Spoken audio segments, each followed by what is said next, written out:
Curious or incurious, or let's see if this thing goes through, right?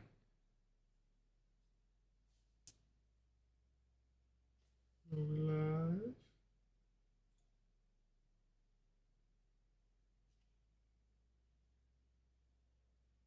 Feel like we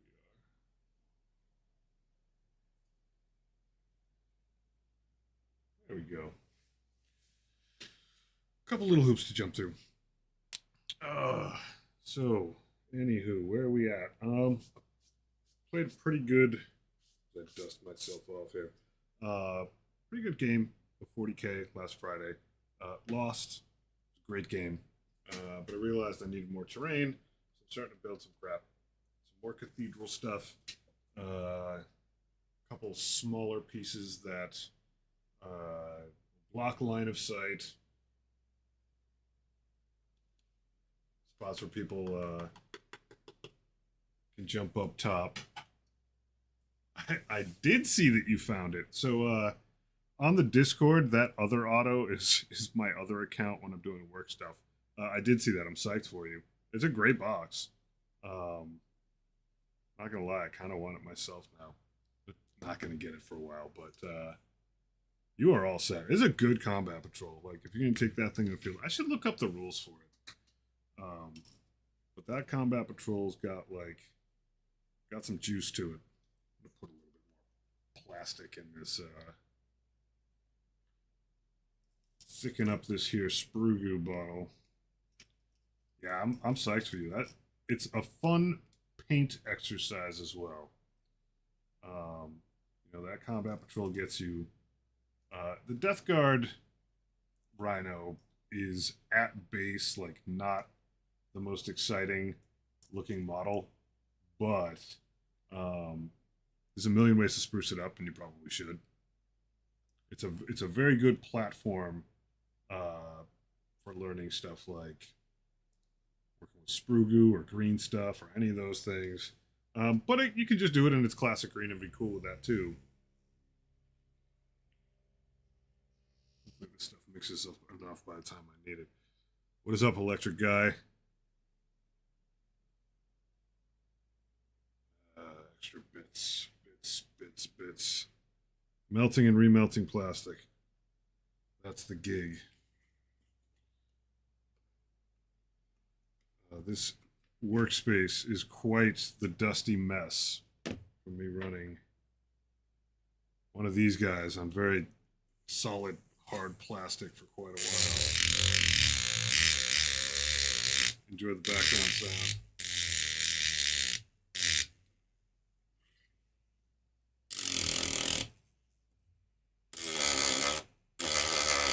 Just a little cleanup. I'm not actually sure that I need it.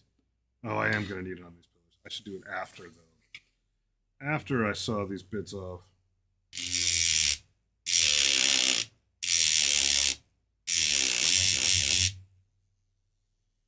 Trying to decide if I want to do some homebrew stuff like maybe a Black Plague theme. Oh my god, it's a great idea. I mean, obviously, like, I'm going to say go for it. Black Plague theme would be sick.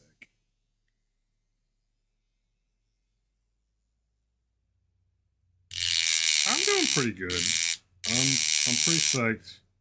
Went to the exercise today with my coworker, business partner. I don't even know if you guys can hear me with the sound of this thing buzzing.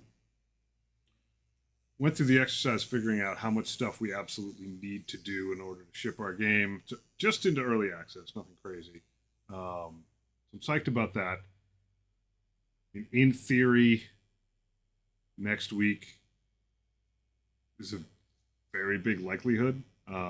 And like it's all talk until you actually like cost things out and like actually write down the stuff that you think you're going to finish versus what you just aren't even going to bother with.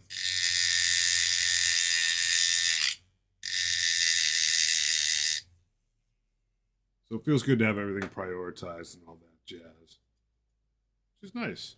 But I'm trying to find a way to not just make it Black Chaos Space Marines. Yeah, and I like that look. It's just that it's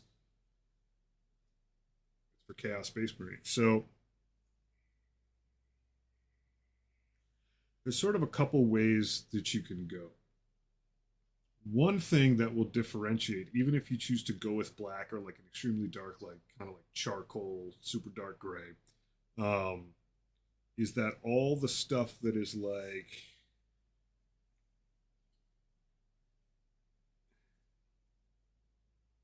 tabards, loincloths, stuff like that, you could go with like Death Guard green there as an accent. And so you're not going to get that like red, gold, black out of it.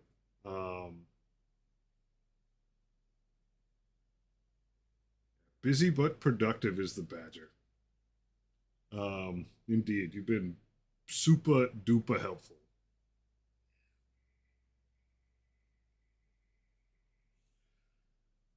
We're close. We're close, Badger.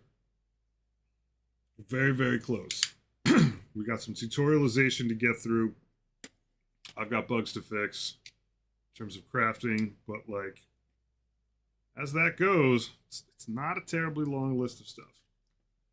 In terms of plaguiness, even if you do go near black, I would break it up with something else. Like, don't do them all black like Chaos Space Marines. You could do something like, um, you could even go like chest plate, legs, and helmet black, but like one pauldron in Death Guard green. I think I played through enough of this release. Absolutely, my friend. You've done you've done us a great service, but the intent isn't to have you. Yeah, I think you're good. I think you're good. You should share a screenshot of your Chivos app. Um, Obviously, I am dancing between conversations right now. You should share a screenshot of your Chivos app with just the last four remaining in it as a memento, time immemorial. I'm gonna start gluing this crap together. Um, but I definitely wouldn't rolling back to paint talk. I wouldn't do them all black. I'd figure out some way, and then as long as your trim isn't all gold, you might be all right. Like Black Plague doesn't really allow you. It doesn't. I mean, it doesn't stop you, but it doesn't speak Rust, which is like another good sort of avenue to take Death Guard flavor corruption and get different color out of it. Kind of hosed in that direction, but not really hosed per se.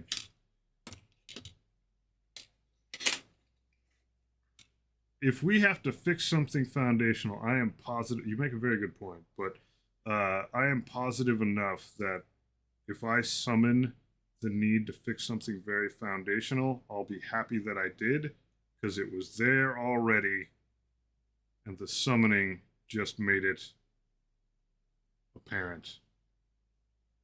I could live with that, Joe. It's good to see you, by the way. Twofer today. If we're gonna find something foundational, now's the time. Get myself a paper towel here, so I have some place to scrape things. So I'm basically using almost entirely sprue goo to put these things together because they're naturally gappy, and just being able to handle that in one fell swoop is good. It's actually horrifying if they're a little bit, it looks like there's mortar between where things are connected in some spots. Some of my existing pieces in this line are like that, and it actually looks okay. And I will be doing a pass of just terrain glop on sections of these. Big, large pieces of plastic like this. Now I blind you with the white of this. This, yeah, you can see it that way. Putting some texture on it helps out a lot. There'll be more texture around the edges, so it looks kind of mortary. Um, I have other planks, plastic planks that I may actually, I may go with some of that. Some that look a little bit brickly. How about fix the damn battery indicator of the game so my OCD is going nuts? Yeah, I don't know, man. Like some of that is just targeted. Targeted. I'm just being playful, Sectrix. I think I'm gonna wait till we do an update that actually has power in the game. Like, you know, you can put out some solar panels or put out a water powered tiny mill next to the stream. But you don't have to. I like to put tiny things in the game um, that you can then like leave in there for a while to it almost feels like it's never going away. Um,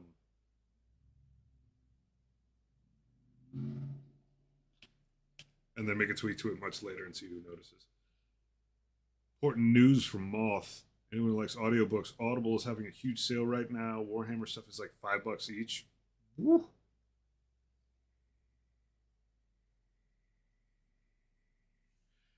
I mean, maybe I'll make the Sectorix edition. It'll be like $300,000, and it has a checkbox in the settings where you could be like full battery mode, and then it's always full.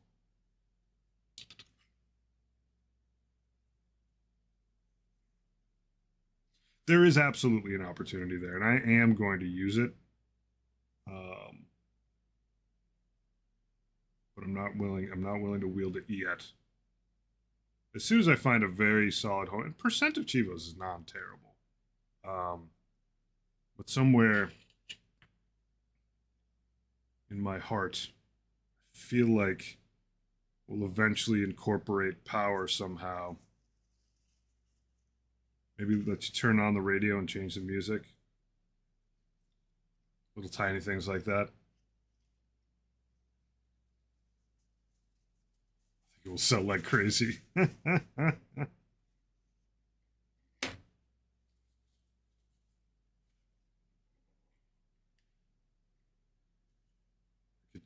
Check the geography for where it sells well. It'll be your hometown. 10 copies. But yeah, the battery indicator and the Wi-Fi indicator are things that are like I would like to play with a little bit.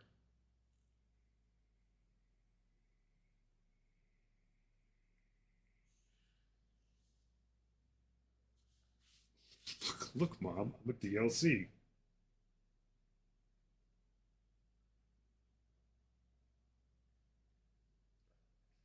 But it would be like super neat if, you know, eventually we did put like solar panels in and like little wind farmy things in. And all of a sudden you look over and you're like, your battery's charging. That would feel good. Or if it's actually the indicator of how much power you have versus how much you're using, like in a very Sim City sort of way.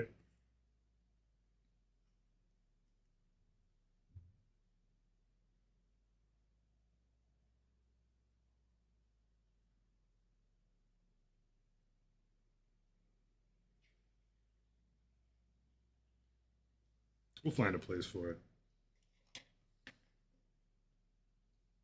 Gotta get both of these at the same time.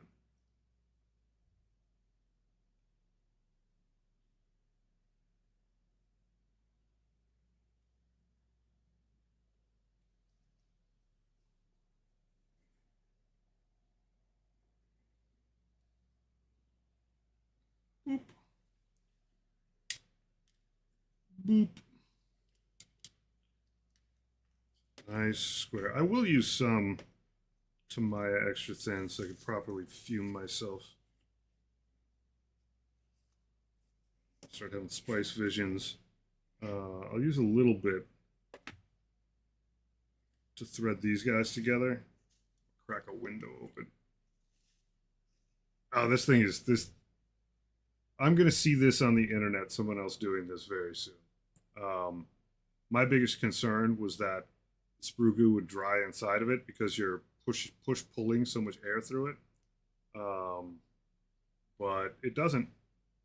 And I basically just add plastic to it till it thickens up enough. And when it's a little too thick, I just add some glue to it.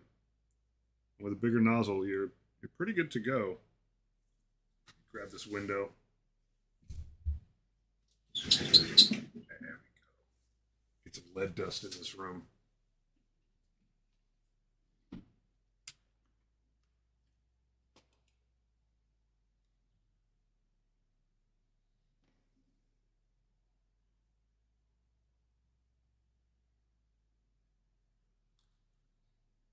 With that limonene, not ultra thin. I might actually be out of ultra thin at this point, but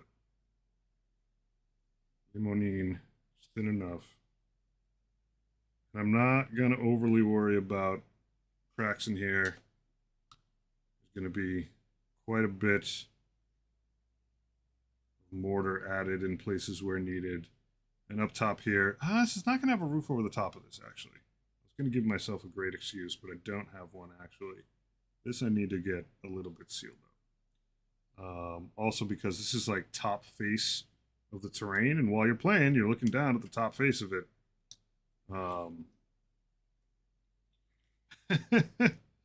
There is a lot of lead in the window fittings of this house. One of the first things we did when we got the house was have the windows changed out for the kids' playroom and the kids' bedroom. A big sliding door that goes out to the porch.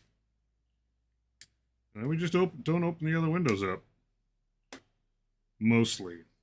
But given how much cardiovascular, is purely vascular lung stuff? Which vascular peril I put myself in here. I do open that window a little bit here and there.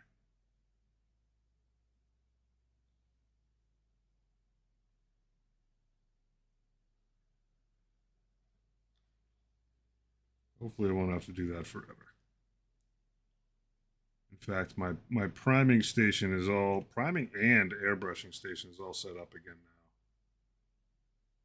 I actually used it to prime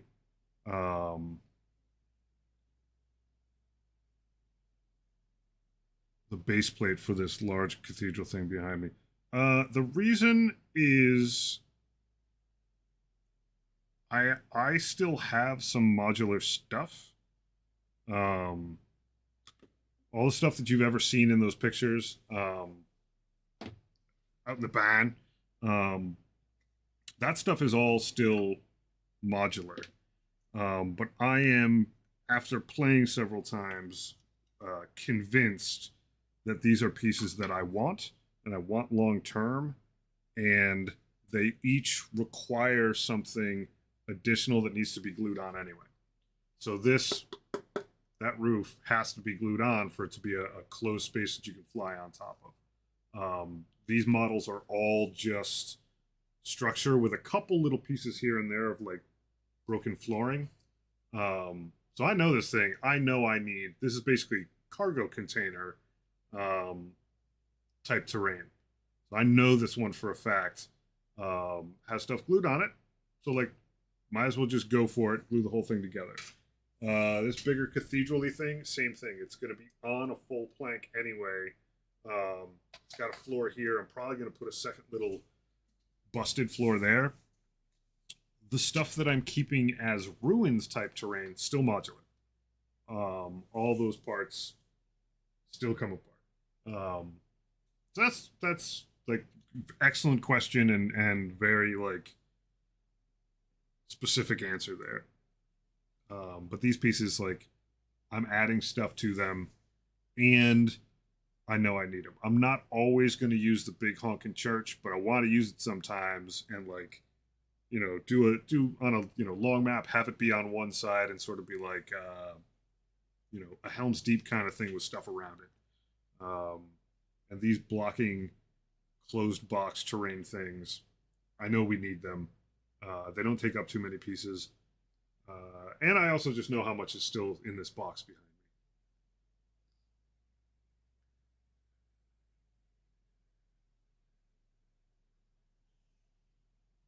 me. It is a lot less expensive, but like I still have in this box you can hear behind me. I have like all bits, some of which are like already primed and cleaned up and all that stuff. But I still have like a full one of these boxes I haven't even touched yet. So I got bits.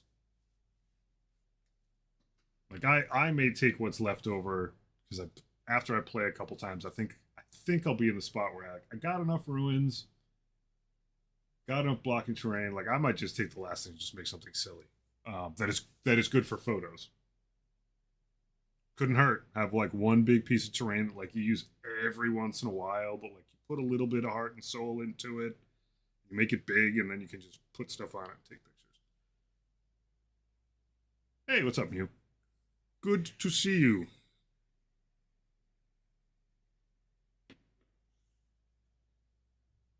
So what I'm going to try to do with this thing is do a bell tower on top of something that is closed like this. So I'll do something similar to this. It might be L-shaped instead of squared off.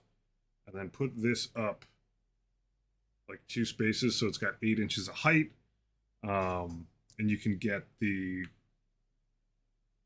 a good spot for snipers, good spot for flyers. Get your, what is it, 1 AP bonus for shooting down from 6 inches or higher. Could be fun. At which point, this guy needs a closed square bit underneath him. Will this actually work? It should work. All right. Clean these guys up. Make the piece that goes underneath that. I'm not taking these nubbins off.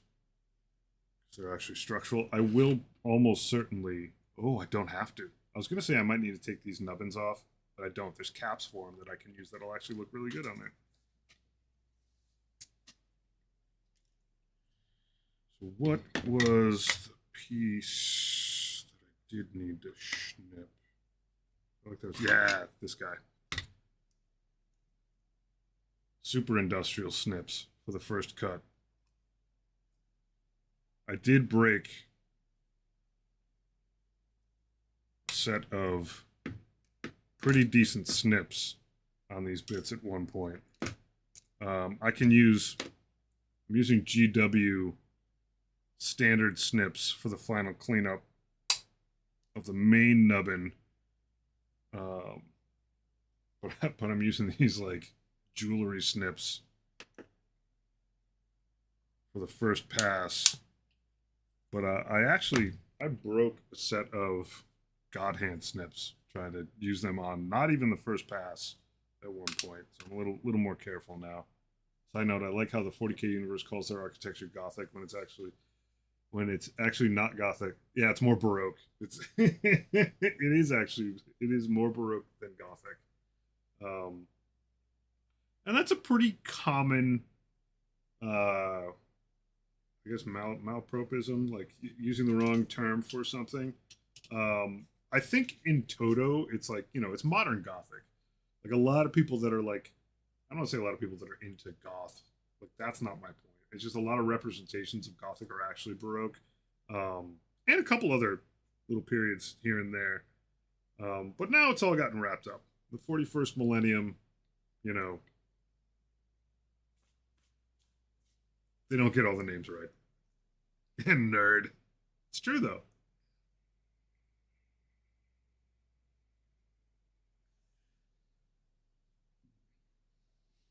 Always moth.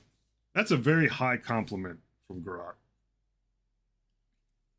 These pieces don't feel like they want to fit nicely. I'm curious as to why. It's because they're already painted a bit. Oh, no, they just need a application of force. All right. 1, 2, 3. I need end bit for this one. In theory.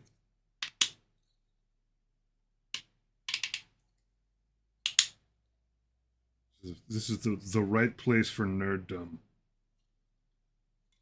The question is, do I want it to look like that on the outside? That on the outside.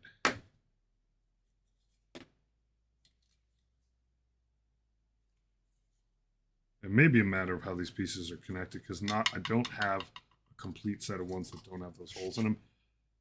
It's funny, while playing, there's tons of these holes still in the terrain that I have. It doesn't even really matter all that much, but thankfully there are little pieces you get to fill them all in.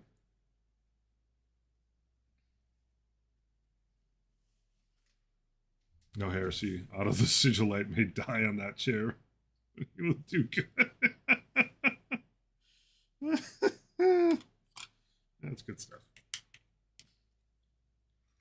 Dude, I really liked the representation, even though it wasn't exactly what he was like in my head, in the new promo video where Malcador's like, oh, I guess we're hosed. I don't know if y'all saw that, but I also watched today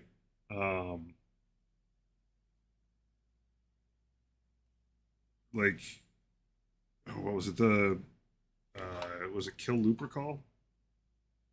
New video. It's pretty good. Good Titany stuff. Good heresy stuff. Good find out what happens when you go up against Horus and Legio Mortis. Alright, so the other thing is, if this fits solid, all I got to do is mortar it on the inside a little bit and it'll stay together. Clear up some of the bits. So, a lot of these, though not all, come together. These pillars have these, fit right into these posts for the most part. The challenging thing with this brand of terrain from Pegasus is that everything wraps in one direction, and there's not a lot of ways to cheat into wrapping it back. So, in the case of the supports, let's see if I can show this, that are holding up this, in order to have them lock it in and really be fused, you'll note that this has got 4 little arch thingies and this one has 2, which is technically fine, especially if I put some neat props there that give it purpose. But it's why I had to decide ahead of time that I'm either going 4 on the outside, 2 on the outside, because to get them to fit naturally without a ton of finagling, you're wrapping in one direction. Terrain is the one thing that GW isn't a rule Nazi about. Yeah, it's I think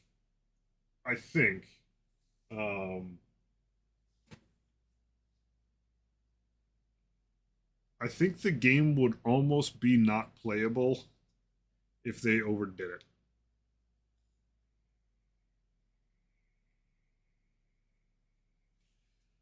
Like, Will and I still would have used tea boxes and soda cans in our first game, but like, terrain is a lot. Like, I wouldn't be surprised if a lot of people just know 1 or 2 friends that have like solid terrain to work with. Because it's a doozy. I think I need to. Counts over here. Get the ready.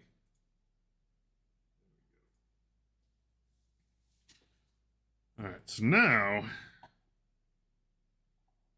theory, this goes right in here, and then all I'll have to do, make a plank, fits across this, just snip it so that it doesn't worry about these corners. If I can get these all to fit the right way, God, they better. Easy peasy tower. I just got to put something there for folks to stand on. I'm not gonna attach it to this one.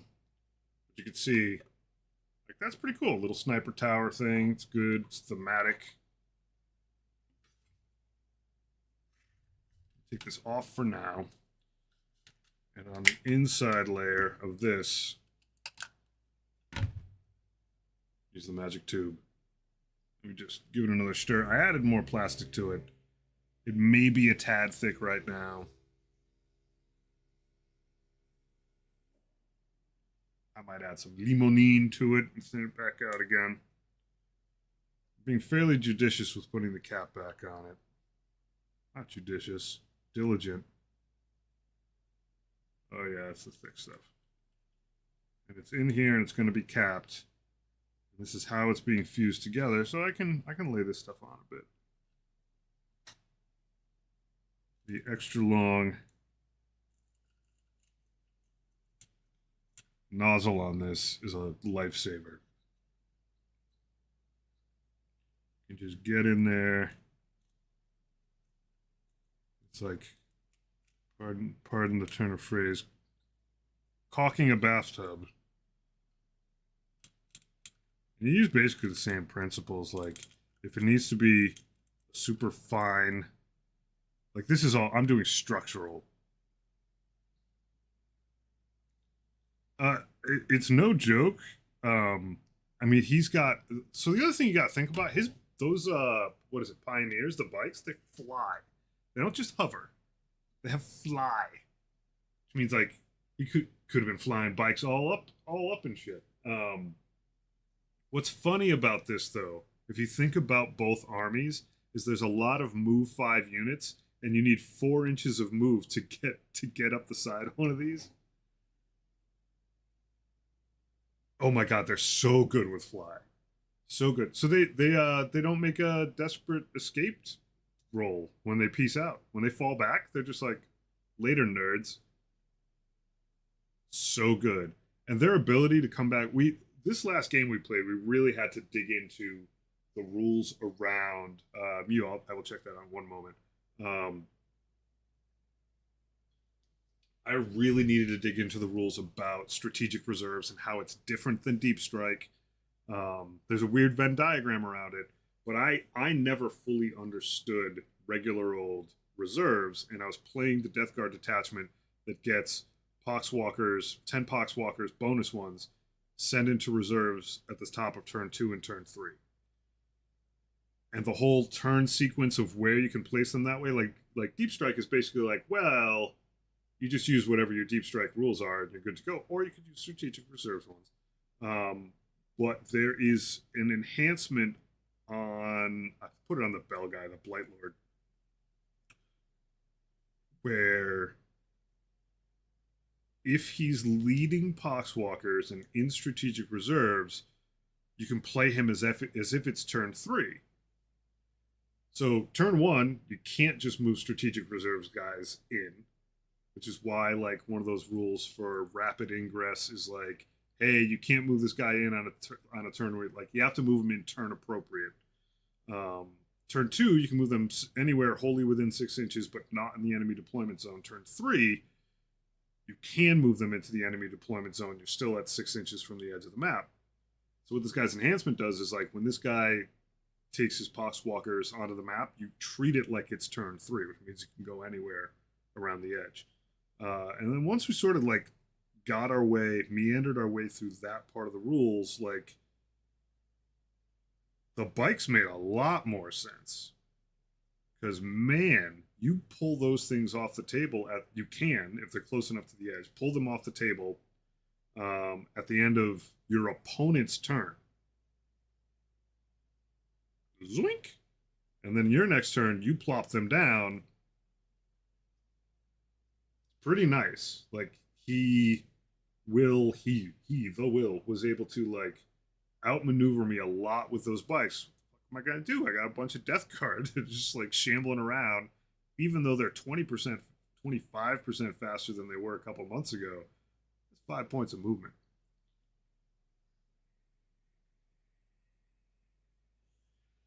So strangely enough, there is a second level on some of the terrain I had there, and I didn't think for a moment to move my Death Guard up. I had my shooting Plague Marines in one like pretty strong unit, and I had a separate one. It was like mostly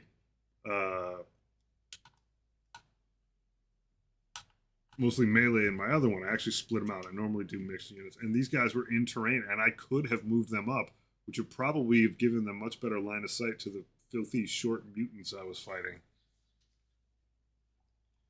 I'm going to warn you in advance. I'm probably going to say a lot of things that are relatively rude towards the Leagues of Votan in the coming months because I'm going to be playing against them a lot. The stuff just slips out. I have not been able to describe Will's units without saying something completely rude and inappropriate in the process. It's taxing. Oh, you know what? I'm going to use the thick stuff. Oh, God. Crucial Blue. Coming on in. Thank you very much for the raid. Presuming you're even in here yet, because who knows how the timing of that goes. There you go. It goes good, buddy. It goes real good. Putting together some... Hey. Nice bunch, bud. Putting terrain together. I had a great game on Friday. Well, technically working. The business offsite. And I realized I don't have enough terrain. I don't have enough of the right types of terrain, so I'm going terrain crazy. I got these kits from Pegasus.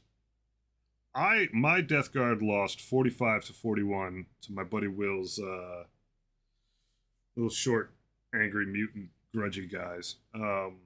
Leagues of Votan. It was a fun and great game. Came right down to the end of turn 5. It was a nail biter. Really good. There was one charge that I didn't get that was pivotal.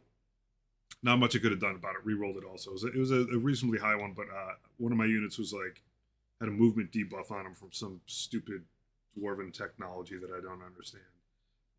But I made a critical mistake where I had 2 charges in a later turn that went off, and I picked the less complicated one first, not realizing that there was 2 CP floating around for fights next. Hey, DC92, thank you very much. And I got lit up. I basically had finally walked my 10 Plague Marine 2-liter unit up to a bunch of berserks, charged in and got it, and then didn't end up fighting first because I didn't realize that stratagem was floating around out there and available. So he got to berserk me first, and that sucked. Yeah, I know it's rough. That's not happening again. I don't get tilted when I play. Like, I show up tilted. So I'm like a slavering, slobbering ball of chaos, like from the first moment. Oh, thanks, DC. And so I don't have to worry about getting excited, because I'm in. Like I'm getting excited when we're putting objectives on the table.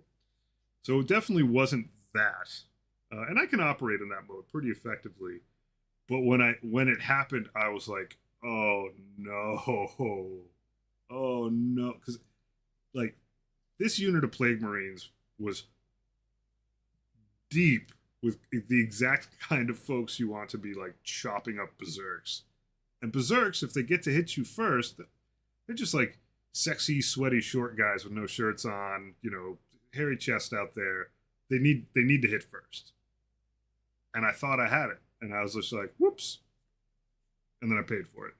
I still hung in there though. At one point I had I took a picture of it. There's one Poxwalker in the corner of the map holding down engage on all fronts for me. He eventually died, but he's getting promoted to Poxwalker General. It was a great game. But most of the terrain we had was ruins, and we need more stuff. So I've actually got this this big boy back here that's, technically speaking, I think when I'm done with it, it's actually going to be 3 pieces of terrain that are just attached, because this will function like ruins, this will function like a closed one, and on top of it will function like ruins as well. Yeah, Moth. Closing time. Sounds good, buddy. And yes, it was the frickin' mole mine.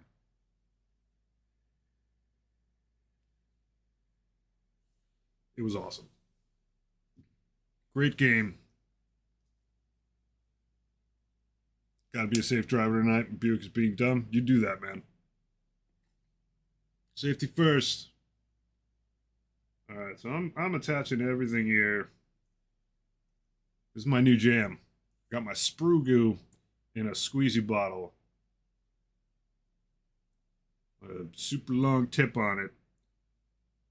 And it makes placement of the stuff way better, in my opinion, than using a brush. My new jam. Making all this terrain business a lot easier.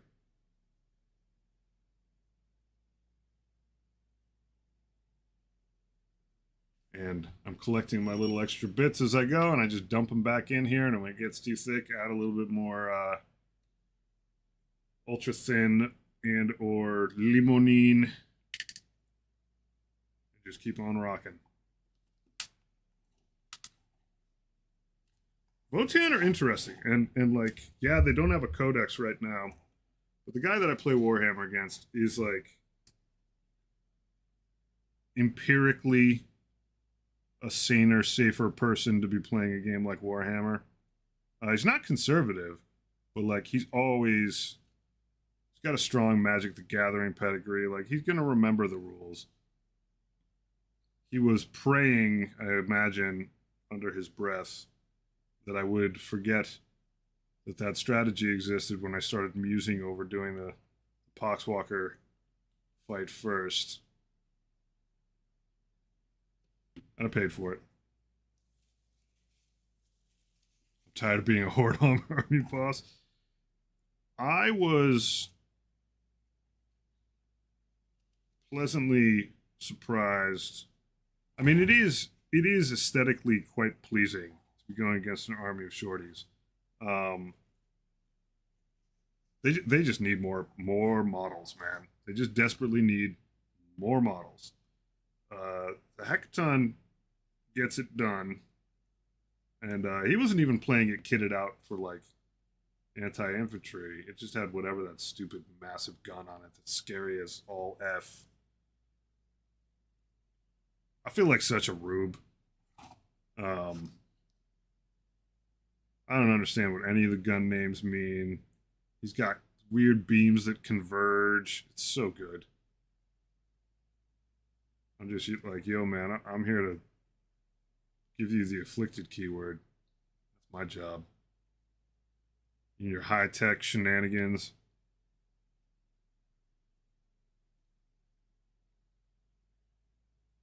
Finaglements.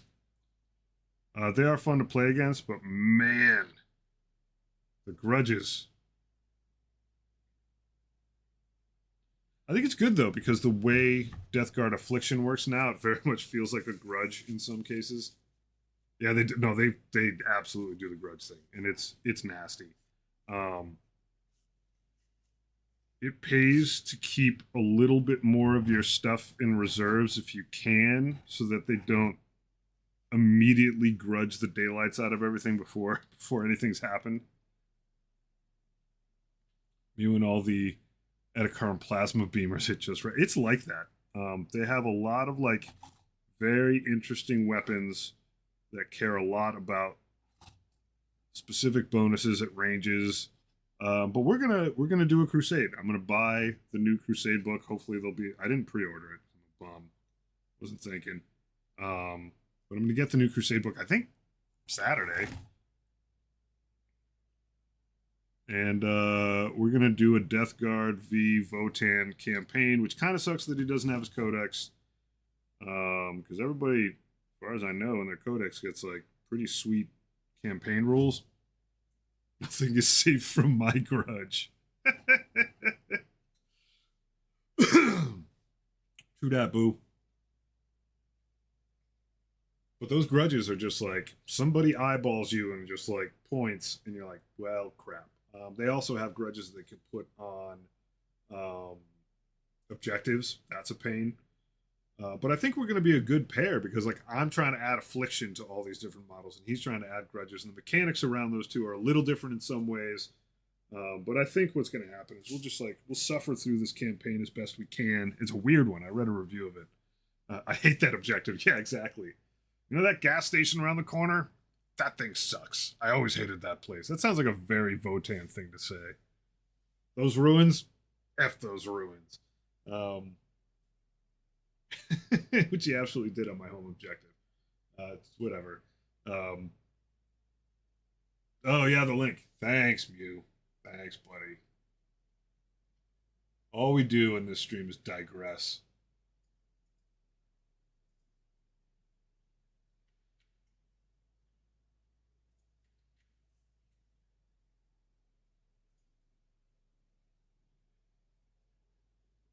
I gotta go. I gotta go into my other browser. I'm on Insta Jams. There we go. Ooh, fun one. The Archie Bunkers of Space. Let's see. What am I looking for? Extra screen. Yeah, that's it. Boop.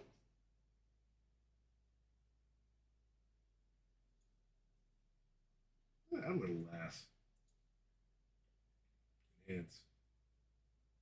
You so tiny. That's dope. Fully armored up. Still got the rose in the hair. It's not the browser. Man, that is tiny. Do I have a D20? I got a D. I mean, 12 is pretty close to the same size. That is a tiny little gobbo. One of my favorite blacks. Matte Black. Yeah. It's even named after me. My last name is not Black.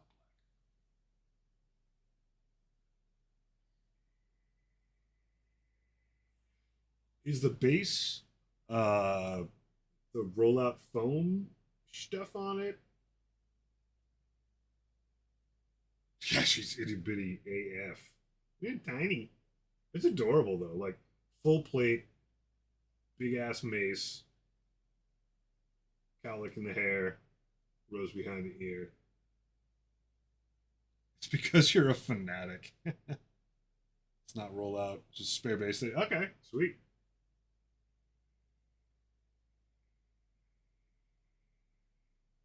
That's awesome. By awesome, I mean wicked small. It's like a Primark in Epic 40K. Sweet.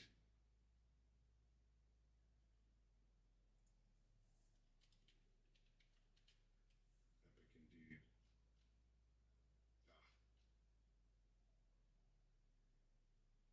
I don't know if my eyes could handle that. Yeah. You got a quarter?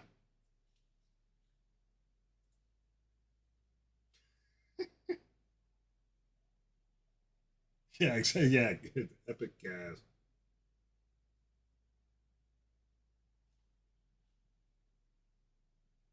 So tiny.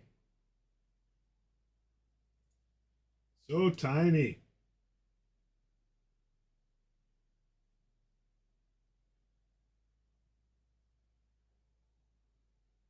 I would love to see someone who's got a whole army. It's like grot built.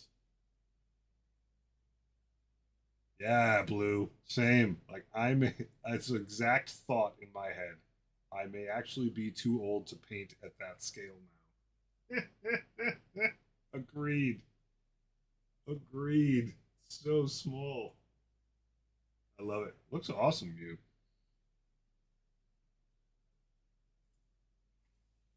I was likewise born old.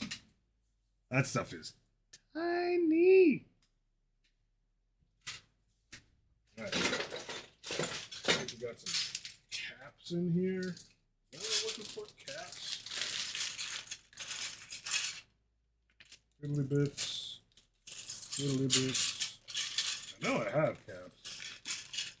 I think some of them are in this bag. Maybe I'm looking in the wrong bag. Oh, there's one half a cap.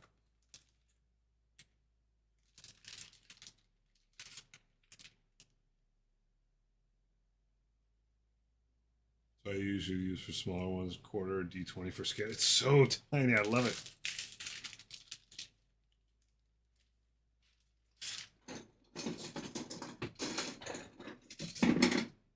What do we got?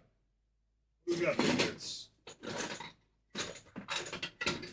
I'm also going to do like a bit of probably freeform rubble terrain.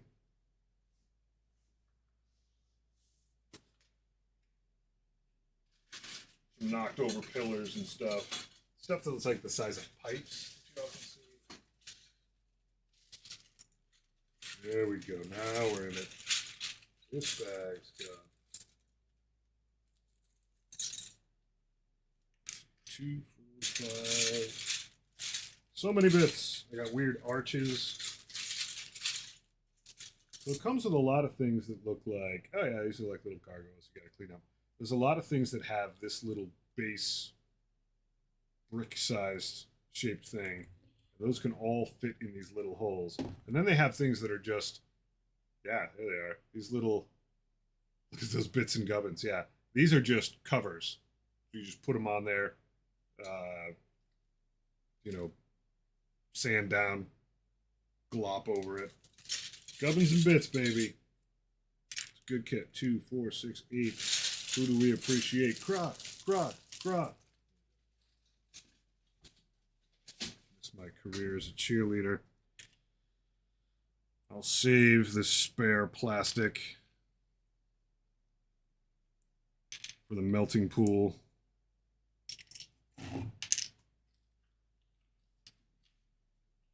Absolutely. Get a ton of rest. Thanks a bunch for the raid. Great to see you again. Thanks for the resub. Thanks for everything. I appreciate you. Legit.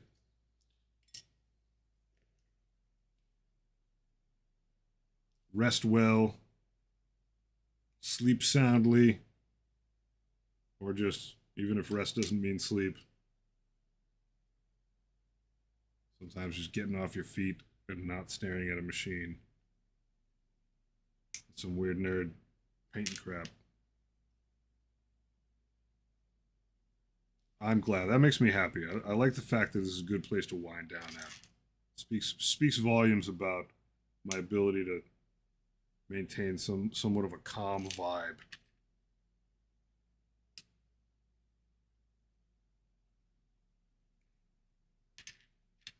Drop in, say a few words, and GTFO.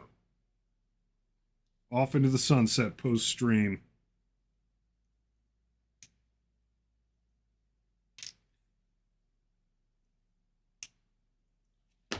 All right. The funny thing is, these actually have to be in matched pairs. We'll see if I actually snipped that way. If I got lucky. I did not. One of you guys goes back to the salt mines.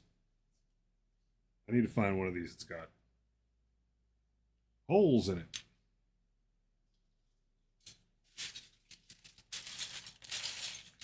So Badger turned me on to this kit. And, you know, if you've seen Discord pics of me playing Warhammer, this is all the gothic, baroque-ish stuff that I've got. But I've just had more lying around the whole time. Like, just needed to play a bit, move up to a bigger scale of game, and then realize, like, things feel somewhat incomplete. These all should naturally fit together pretty nicely without a ton of effort. I promise I didn't die. I never believed you died. I would feel it in my heart if you passed out into the west with your elven brethren. It's good to see you, buddy. All right, these guys are just going to get a tiny amount of goo inside connections. Doesn't need to be crazy. The connection crease is like smartly up against one edge of the, I guess, spiky bits. It's well hidden. And remember, if know what? I might as well just do this in one pass. If there's any seams that I don't like, a lot of this is going to get treatment of basing material. Flamingo grammaticus.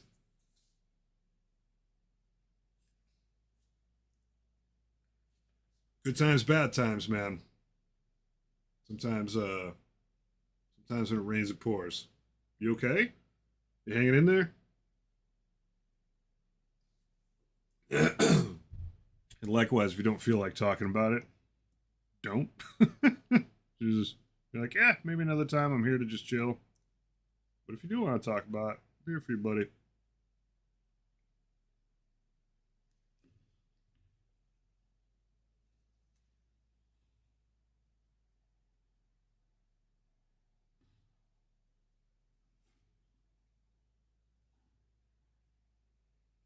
Yeah, fair enough. Living the dream.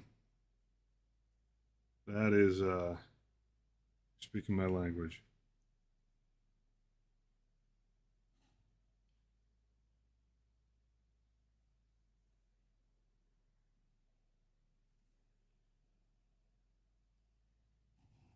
All right, that guy's on there nicely. Some of these bits are already primed, dry brushed, and washed. So I did sort of a pass on like a bunch of them. Technically nightmares or dreams, indeed. I did a pass on a lot of the individual bits when I was putting together things in a modular fashion, in a redoable fashion. So these guys are just going to end up getting primed over and redone, but it's all good. No loss. No loss.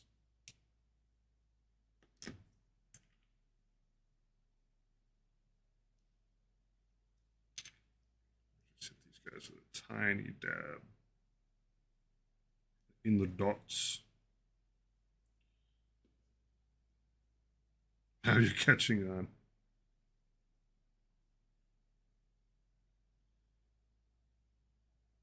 Now you're speaking my language.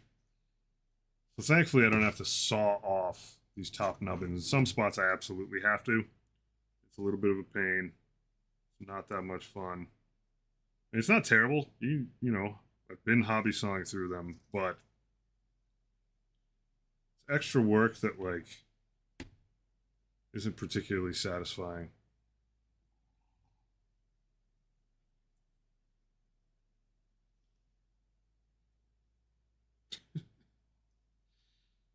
For what it's worth, Sectrix. Exactly.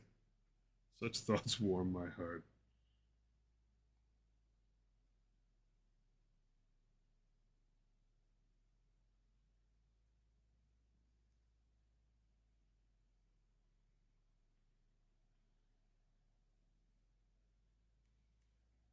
Bare chested flamingo lives rent free in my mind. Always. I think about that and then the other stuff that's important in that order. All right. It's a tawa. I don't want to mess around with cutting out a sheet that fits in it. I do. What I think I would do to get this done, smart way is, smart way would have been not have gluing this thing down already. That would have been the smart way. We're not going to do. Not going to do the smart way. We'll do the slightly challenged way,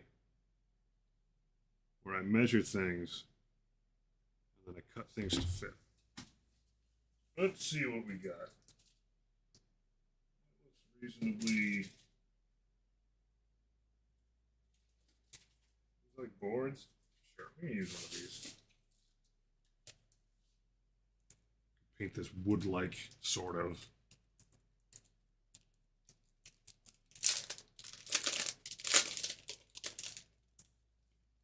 One sheet per package? I think it might be. Wow, that's dainty. What I need to do is drop a plank in this thing. I don't know if this is thick enough. It's probably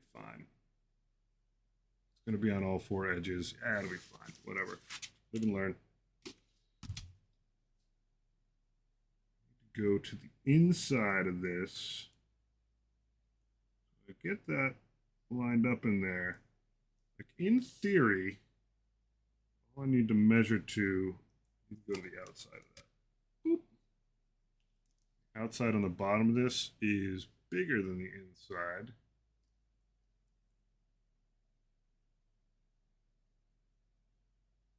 Thinking about this right? Got multiple chances.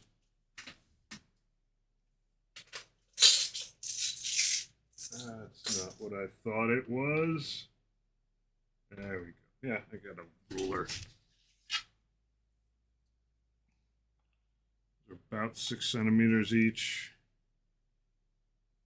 About 2.5 inches each. Those are about a 3/4. In theory, I go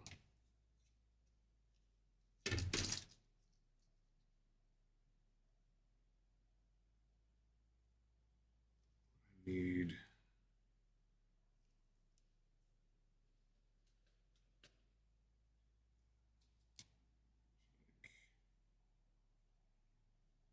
that.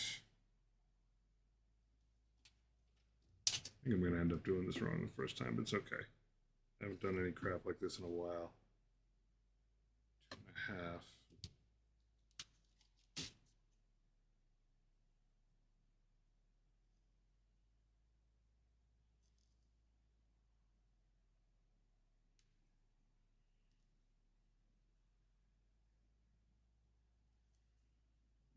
3/4. If I line this thing back up again, out the ruler, does it look sane? It does. All right, so my brain's in the right place there. Is this thin enough I could scissor through it? Pardon the pun. I'm probably still going to just use this. I need about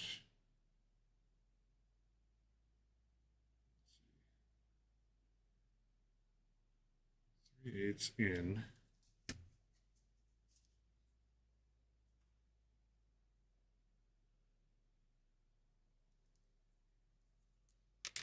I might need to cut it a little bit shorter. In theory, that.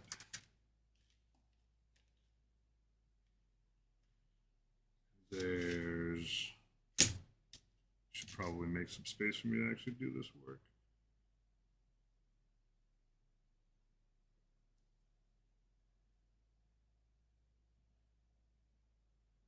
That.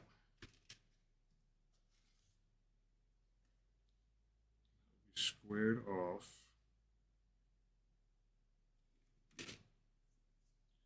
Smart thing would be to do this with a piece of paper first, wouldn't it? But I got piles of stuff. I'm not afraid to burn it. In. I'm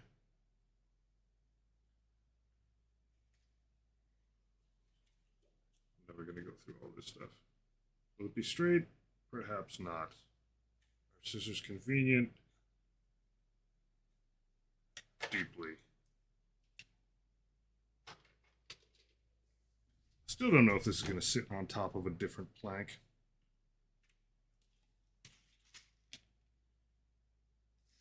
So that was 3 and something. 3 and 5? No? 7/8? Yeah. Ish.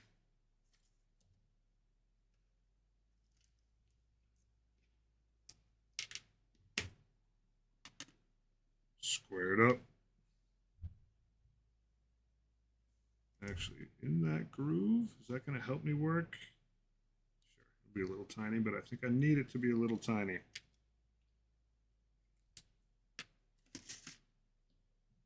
This is going to be a lesson in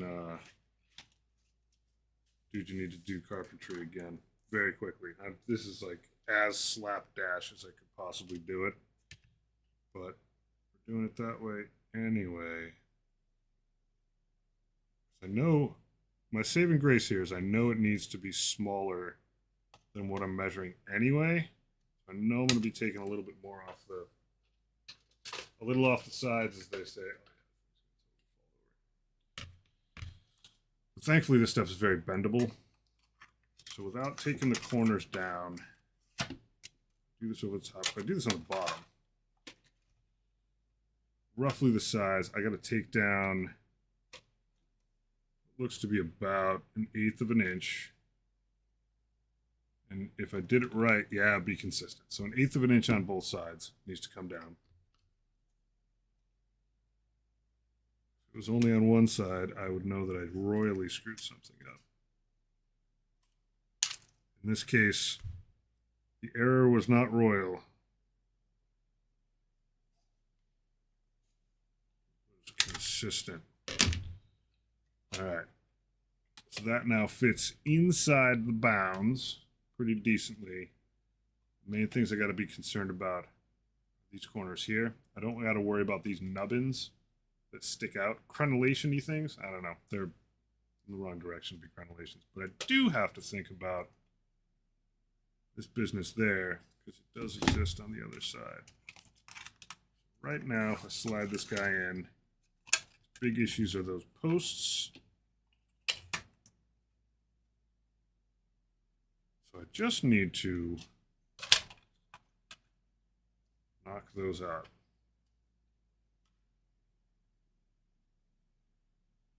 Just got it lined up the right way. 1, 2, 3, 4.5. 4-ish. Whatever that measurement is. It's got to go in by that. So measuring quick maths.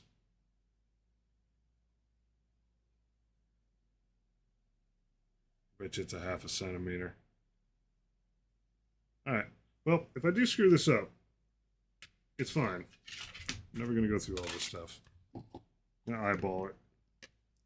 Like 1/2 centimeter. Eyeball it one more time. Be by 1/2 center, or 1/2 centimeter, and then connect.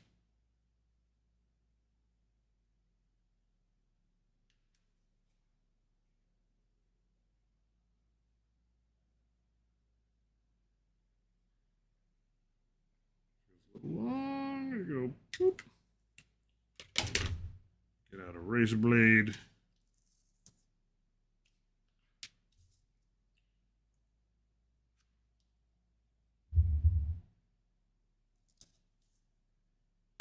For government work. So I very much know that like up against the edges of this, there's going to be a lot of glop holding this thing in. So I need it to be a little bit smaller than what would be considered final. That is directionally unsound, but I can fix it. A little short on one end. A little bit of gap is a good thing. No gap is a bad thing.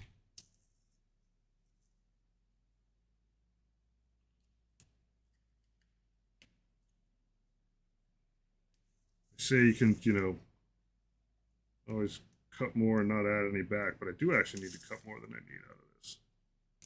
Arguably, I could just do it round in the corners and it'd be fine. Is that good enough? Not particularly. A little bit more.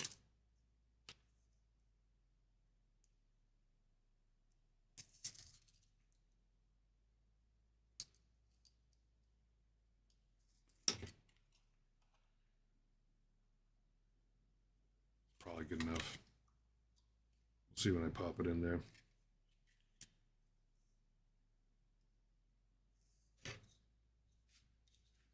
Just leave this out. Doo-doo-doo. We argue this was, what did it turn out to be? Yeah.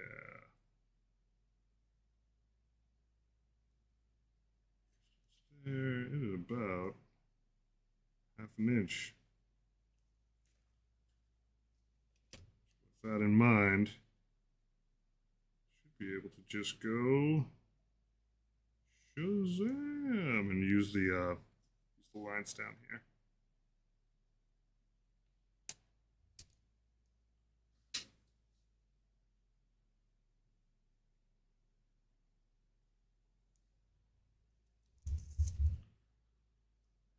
Connect.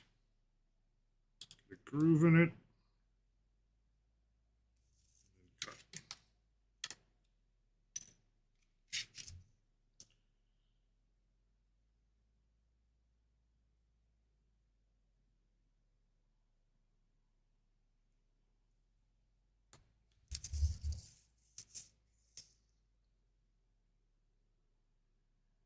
I think I want to invent one of these hobby mats at some point and make all the lines actually slightly different distances so you can't actually measure with it. That might have been a little wide there, buddy. It's all right. It's all good.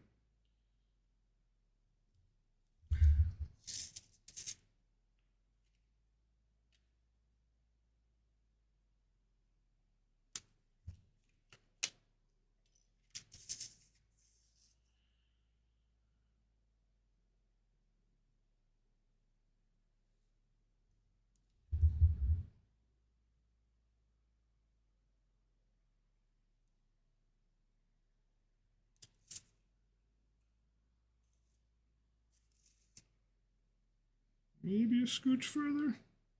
Maybe just a scooch further. There we go.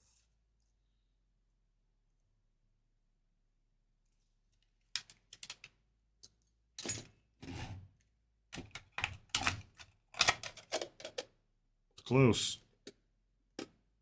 Very close. It's good on one side. This side's just a little tight up there. And it appears, yep, on both sides. Haha. We're close. Not bad for measure once, cut twice.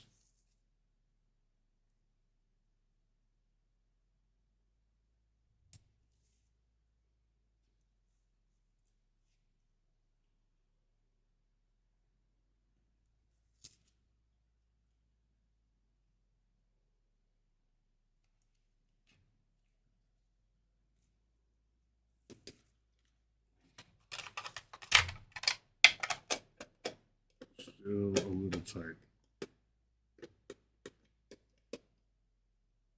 A wee bit. That side's good. But does this side drop? It does not. Drop it easy. All right. Little by little. Destroying this little piece. Corners matter. I think that's the other thing I got to be wary of is like these being closer to 45 degrees helps me. Being further does not.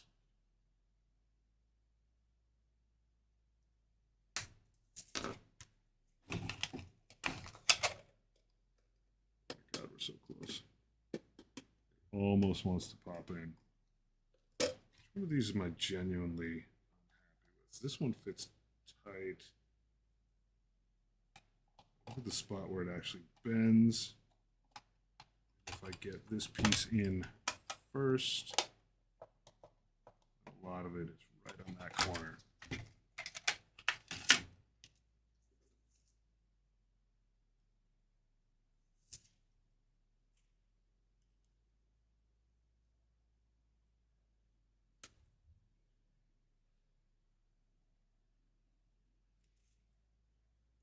Might have overdone it, but we've been inching our way forward for so long that some degree of legit progress is necessary. So yeah, there it is. It's not truly going over the edge. It's got a little pop still. It might just be on the edge of this. That this one's receded a bit. We're a little angled off, but not by a ton. This corner is like solid. This corner solid. This one is. This one just needs a little scoochy. And it's once again at 45-degree corner. Needs a little off the sides.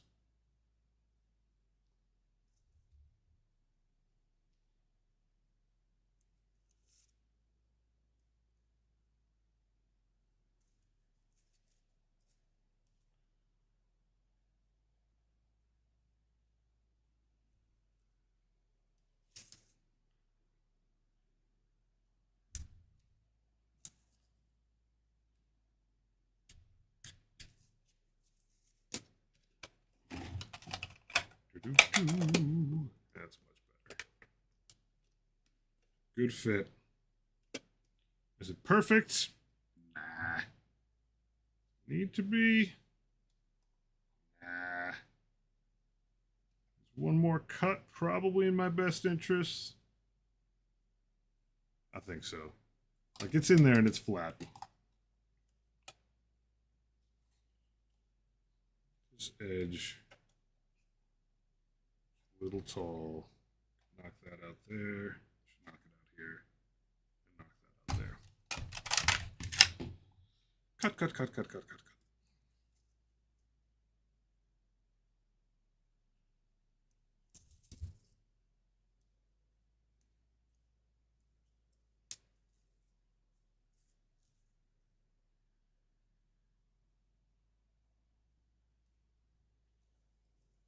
I don't even know if that cut I just made counts.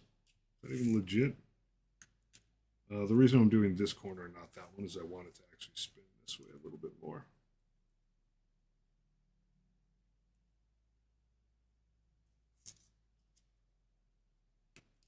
Then I can get the glue out at long last.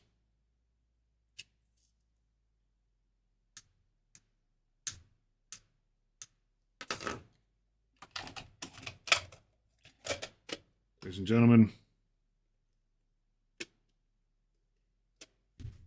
bell tower. Or steeple. Maybe it's just a steeple.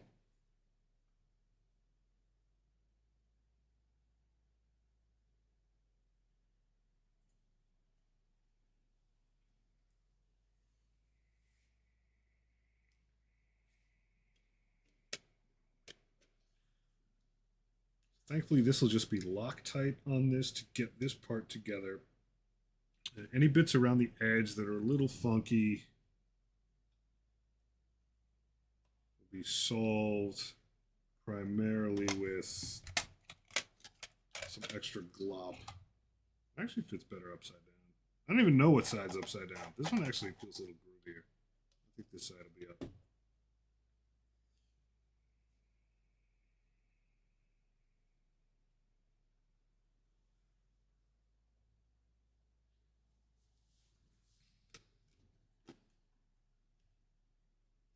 I dig it. So I'm going to put it down in such a way where I remember the orientation of it. It's exactly like that. Cap on my sprue goo.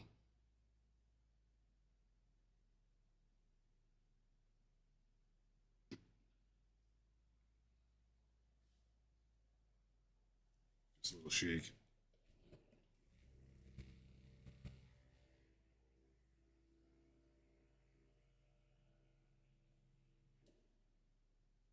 Consistency of it. Yeah, it's got chunks in there that are still going to be melted for a while. All right, Loctite. Get one pass at this.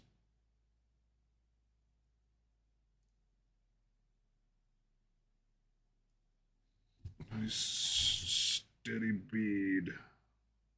I do not want to reorient this thing. I want to reorient myself.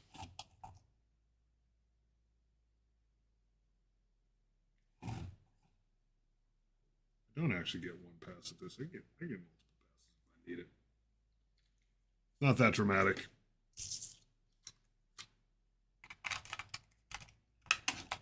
In you go. Don't glue your hands down. Don't glue your hands down.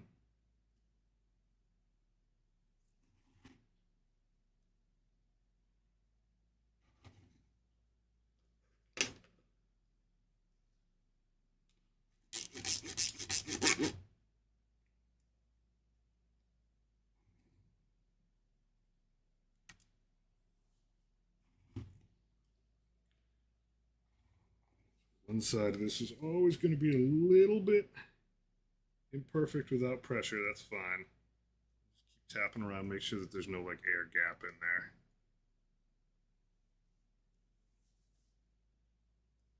Hopefully this will eventually just start to sit pretty on that edge.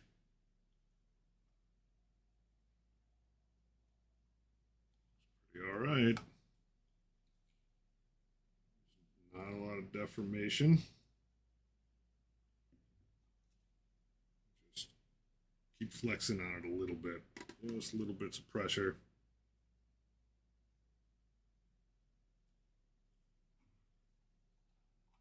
That's good.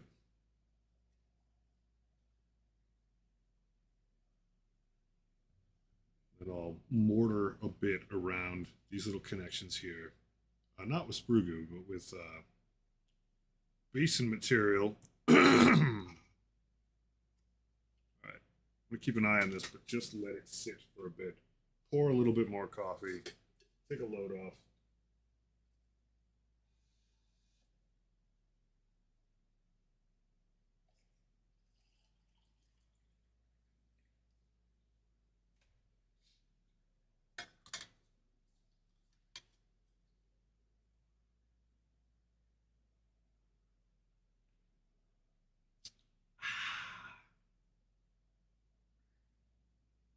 See what we've wrought.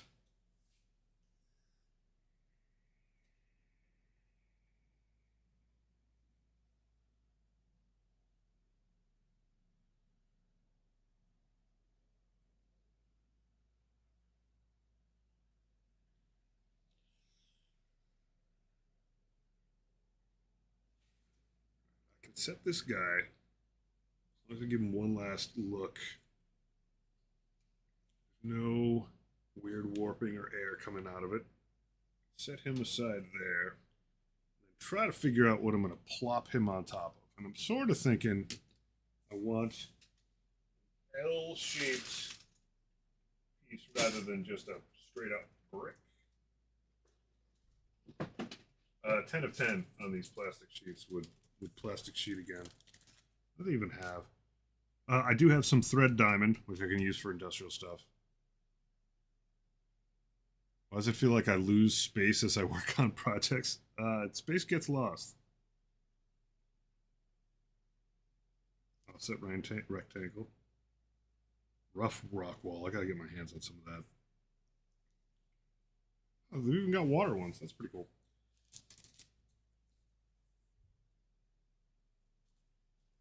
Do you mean lose space as in you should be gaining space because the projects are going on shelves and somehow it's gone? Or do you mean while you work on projects, space just gets smaller and smaller? That's definitely how I work.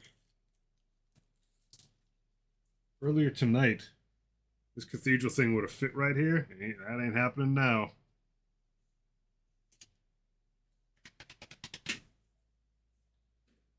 What bits are in this unopened box so that I can eventually dump all the bits out disorganized? Plenty to play with in the future. They'll stay in the baggage. Oh, no, they won't stay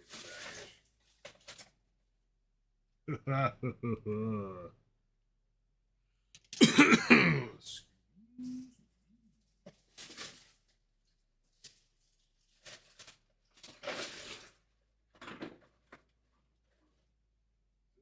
Legit roll? Yeah, I'll just dump it. I gotta see what I got to work with.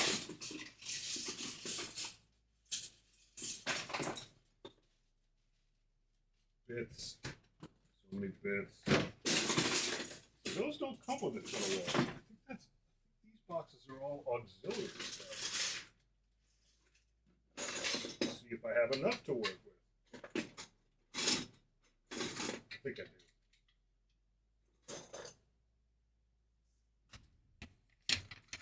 Number of shelves for in progress get filled. Yeah, that sounds about right. More started than finished. I took the nubs off of one of these guys. Actually, that piece doesn't even have to stay on there. But I may end up needing a piece with no nubs on it to get proper L shape to work. I also got to remember I can potentially throw a door on one of these bad boys. Let's see, this would have to be, because it's on 3 sides and they are not all this way. This would have to be on the inside of an L.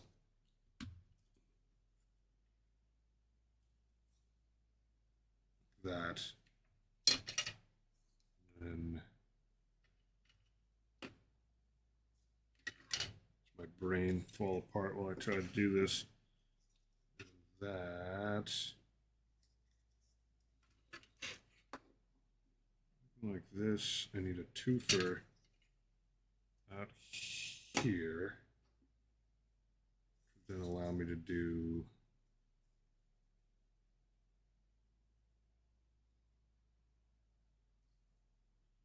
It's got to wrap the same way. That's what I need to remember. And hopefully the 4s and 2s all wrap similarly. Except that doesn't go in there. More bits. More bits for the Puzzle King. These straight one.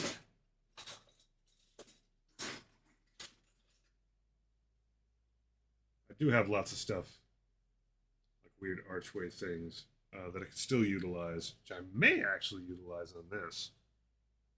How egregious would it be if I pulled some of this bullshit on here? That would look kind of odd. We'll see. This is going to be stood up on at least one other level, so I can wait on that.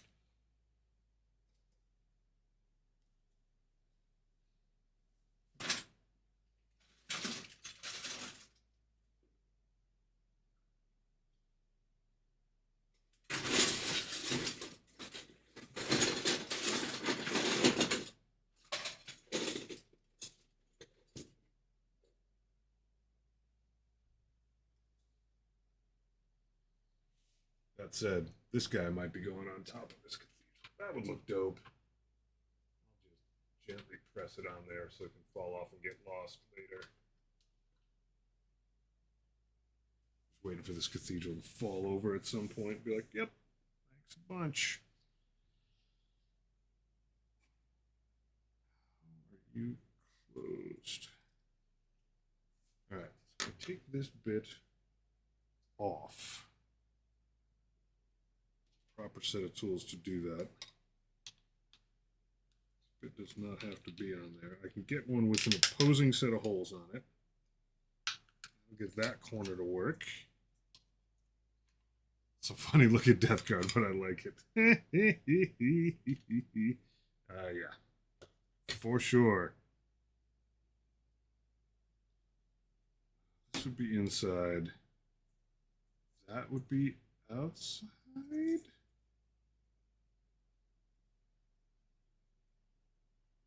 How the heck would I make... Can it wrap this way? Or does it have to wrap silly like that? It might have to wrap silly like that. No? Then I don't have posts. It's good to see you, Miyati.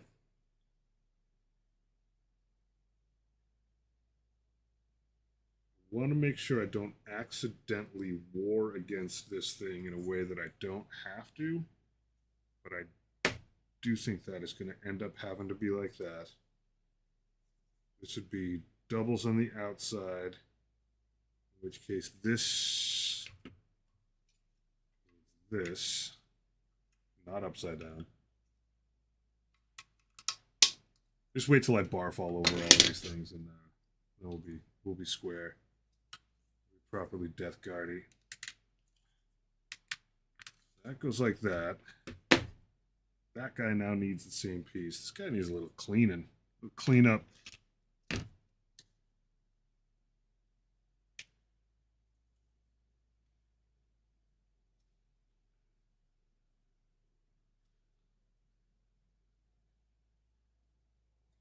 We need terrain.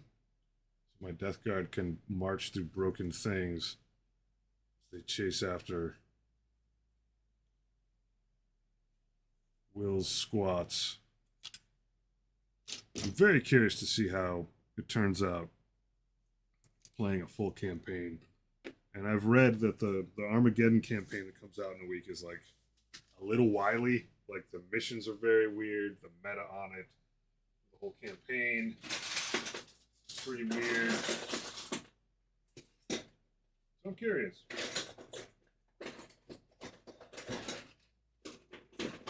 Grab one more. We have one of those out. Let's see if I can slap a door on this thing. Doors are cool, right? A couple of door bits.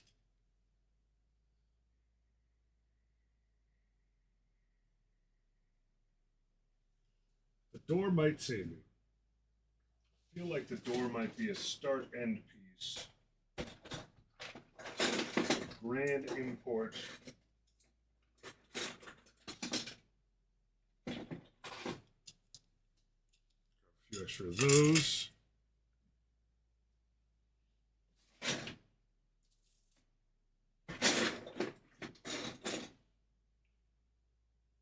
That's a pivotal door piece.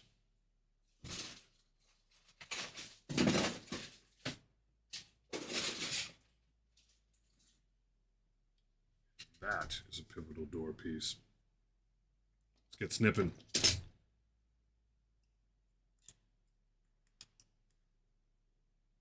This last game we played, it felt like we had truly like graduated into finally understanding the game in its near totality. It became really obvious that like I went and looked at it's like something doesn't feel right about our terrain. I went to a few websites and GW's just like straight up guidance on terrain. It was like we ain't quite right. And I don't need it to be like tournament perfect. Me and my buddy playing, but I do want the game to play properly, like as intended.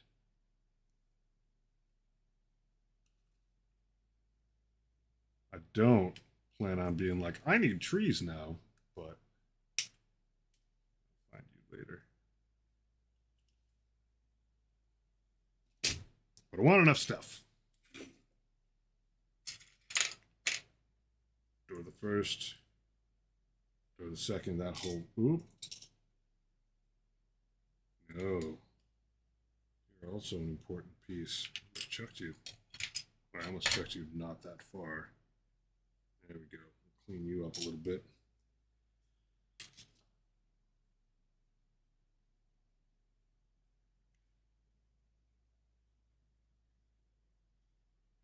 I need more line of sight blocking terrain so I don't get everybody grudged in 4 seconds. It's not the real reason. It is a good idea to keep some stuff in deep strike though, so it isn't immediately grudged. Pre-grudged.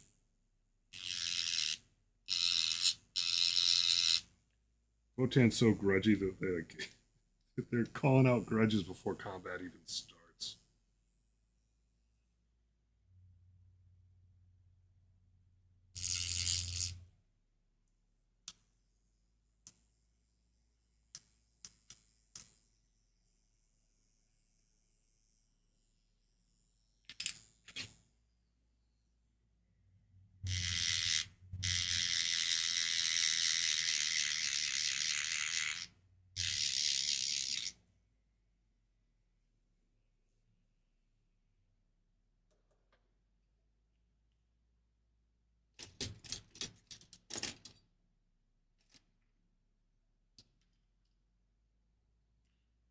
Little cut I need to make on this so the doors shut decently.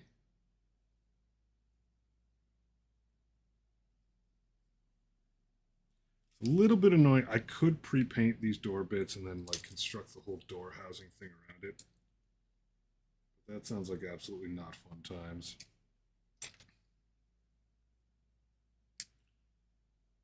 And having done a door on these once, it's actually not too bad. All the pieces are so big that like painting a door after the fact is deeply in no biggie territory. So try to get this in view. Essentially how the doors work, it's just That plate goes over like that with a door trapped in it. I think it's yeah, handle's on the outside, buddy.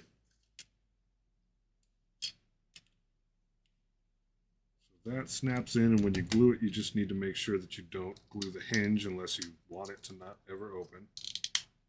Kind of nice if they open. That just flaps around on that. And the thing is, like, priming it like this and then painting it actually does help it because it won't be as slapdash, slip and slide around.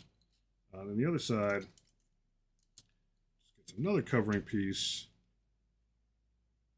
Which, man, does not have a huge ton keeping it together. And just when you glue it, you just need to make sure that you don't gum up the works, so to speak. Pieces are a little bit precise, so the gluing of them a little bit detaily, but not terminally so. For this, primarily, I'll use the thin stuff except right around those hinges. The thing you got to make sure of with the fits, you can see that there's a gap in there. I may need to squeeze that with a tool of some sort to make sure it stays down. I don't think I left any crazy on it. They do eventually pop. Yeah, see, there it goes.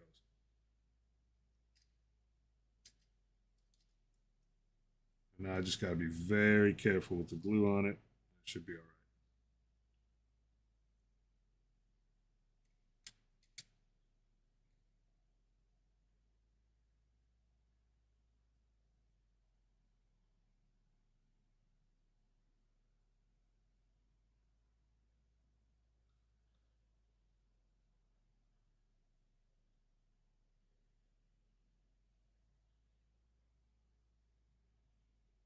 Just some gentle threading.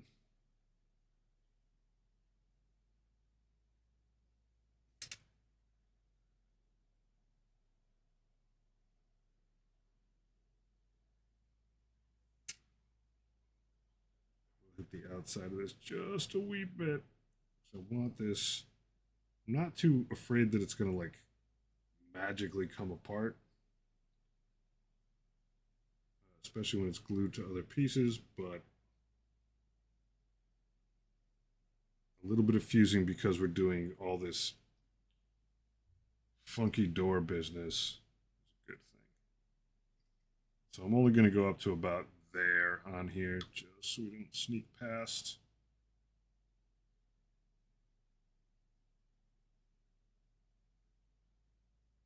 And it'll run up there a wee bit, but not a ton. Same thing on the bottom. Sort of thread in there and give it a pinch. Yeah, all right. So this seam right here, this my friend, I gotta hold so that it fuses very properly.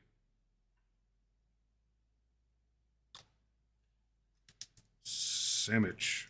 And it may end up getting a little bit of goo, sprue goo, after the fact.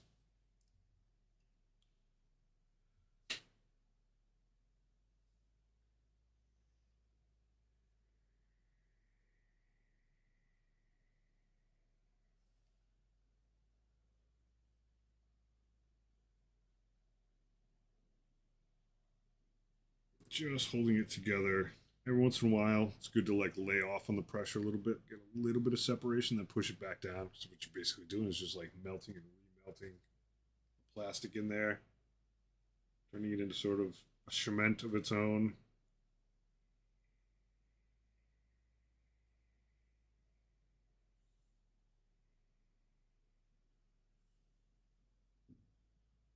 Theoretically, I could put this on a clip, but I want to feel. There's a little bit of wiggle on the inside of it that you can feel when the parts inside are still moving, and I need to sort of keep that in mind. So having your hands on it's pretty good way to do that. Once this initial gluing goes through, you're pretty safe as far as connecting this to the other parts.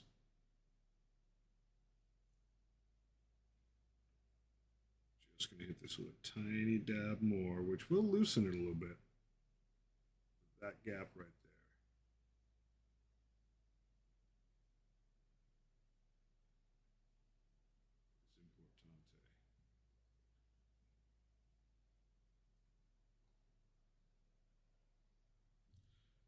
The nice thing about these pieces when you finally get into the painting of it is they're like very textured in a lot of spots. And it's just like, if you look at that door, like dry brushing that door is just a treat. I'm already thinking like probably magnesium and then some bronze over it. Tiny little bit of brassiness to it. And just like the knobs and the cross pieces. It will be funny if I might have gotten it. There's a like non-zero possibility that the door handles it the wrong way. Not much I can do about that. But theoretically, give this guy like another minute to think. I can clean him up a little bit in the meantime. This guy just snaps into like his own whole piece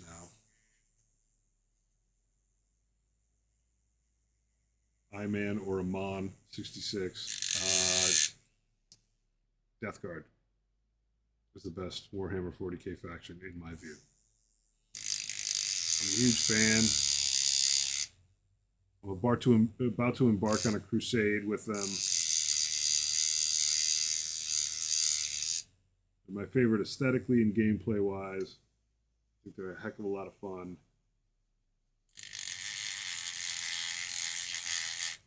I'm a huge fan. 10 of 10 with Death Guard again.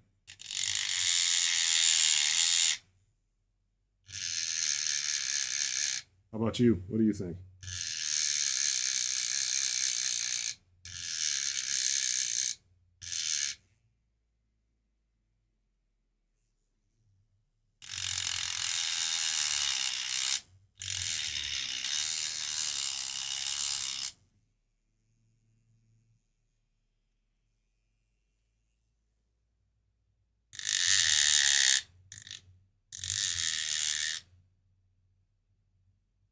Blood Angels are pretty awesome. I am not a big loyalist, but the Blood Angels to me are just like they've got enough interesting depth to them in like where they came from and how they operate. They're like honorary chaos for me. I know that sounds terrible, but like they have that like crazy dark side to them, which I just love. And yeah, like pretty solid. I think that their origin story is one of the strongest ones where, you know, when you think about having to take, well, covered in plastic dust now, you think about having the monumental task of having to make like an absolute rock star like Sanguinius makes sense. I think they did a very good job um, in the books with like just how justified the importance of his character actually is. They didn't do like a thin veneer. Like the guy makes a lot of exceedingly important choices the right way. Like he is a better conscience than the emperor would ever be, and better than a lot of his tons of his brothers.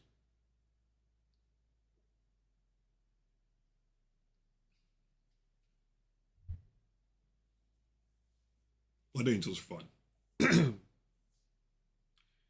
and like I like it when and most of the factions are like this, where there's like a couple layers to them. There's like the public perception in the context of the actual universe, like in lore, and then there's always like kind of a second story to each one.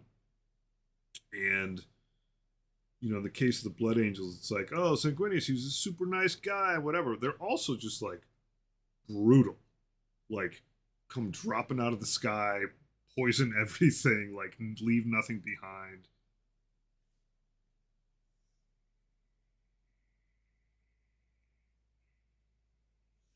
I didn't think I would actually like. I've only been at this for like a couple years, and I started very much with Death Guard, knowing full well that I'd probably like them just based on their like even just aesthetic. But I read The Lords of Silence and absolutely adore that book. Even if you're not into chaos, The Lords of Silence is a very just solid book on its own. Um, and so like I don't want to act like I'm like eyeballs deep into the lore, but I've read a lot at this point in the last couple of years. I like the World Eaters a lot. Um, they're another classic tale of just like when I think about Primarchs that got the shaft, like didn't get a fair square deal on it. Angron and Mortarion are like so high on that list where it's just like if the Emperor had any sense, he could have just waited a year or two on each one or just been a little helpful, and instead he was just like, F you and your life's work. I'm out. Like I'm taking you with me. And in the case of Angron, it's like horribly that way. Like I'm just gonna teleport you out, which is just stupid. Bad play. Um, bad people person work right there. But the case of Mortarion is just like he goads him into fighting a fight he can't win, and it takes away like essentially the guy's life work of like trying to liberate this whole planet. It's like, nah, you're mine now. Like, how do you not think that's gonna come back, bite you on the butt later? Like, there is no reason anyone should have ever thought, anyone with any sense would have thought either Mortarion or Angron were gonna be cool with things someday. Their origin stories are just too built um, on an opening thing that is bad. Like if you look at Magnus, it's not it's not that he becomes the leader of a legion in a way that is totally like an fu to him. His stuff comes later, um, significantly so. Uh, if you look at Fulgrim, like he comes in as a leader of a legion, and yes, his legion is like a little gimpy, and there's some problems with the gene seed and whatever. But like, he starts out as I think I'm going to lose my. I think we're in an ad, but I'll just keep continuing, and then I'll say this stuff all over again if people need me to. Fulgrim starts out in a good spot as far as him and his loyalty to the Emperor.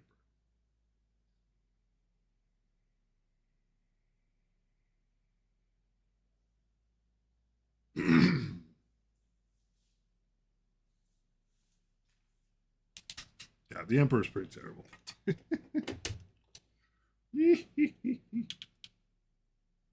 Those are together. Now I just need the last wall, and this thing will be on lockdown. Do I have another two-piece? That would be good. I don't think I have one.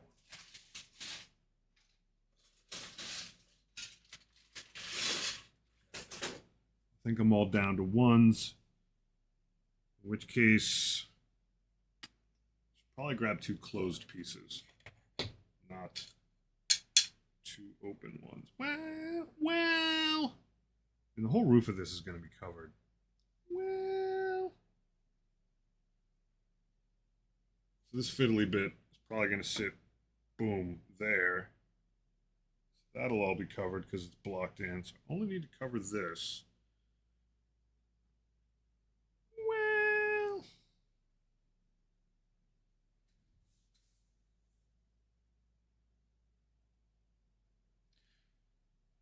Oh yeah, no, absolutely. Like there's, I think there is. I don't think we're really like.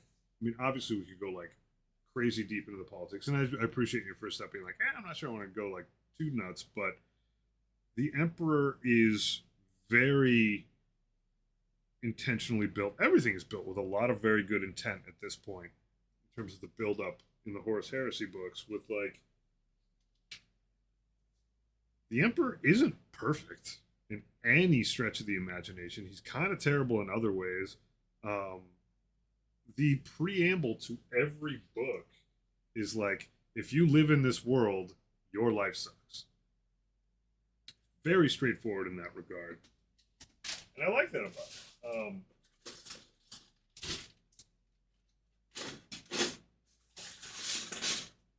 don't think I have any more closed up ones, so it's going to be two open ones. The story is about living low in a not happy place of eternal war and what it takes to get to that point where there's literally only war to look forward to. I have a dilemma. Nope, I don't have a dilemma. I think I'm dilemma free. Sectrix, you're a really nice guy. I had a great time chatting with you the other night. I don't think you need to like redeem points for that. You're a solid dude. You're a good man. Is what it is. Call him like I see him. You good, babe. Points are free for me.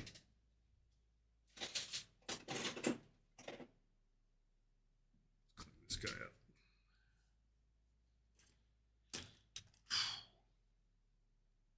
What time is it? Ugh. Oh my god, it's 12? Lord. I started a little late tonight. I do want to get glue on this thing. Because that's a lost opportunity if I don't. But I think I'm not long for this world. Oh, that does not fit nicely. I wish you fit better. That's all right. You good, buddy.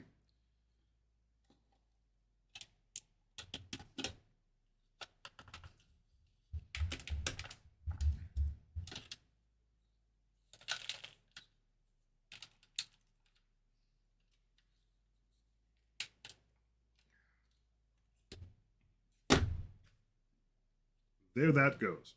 And now I'm going to thread in some sprugu. And I think at that point I will call it a night. I don't think I'm going to try to... I might throw the piece on top of it. We'll see.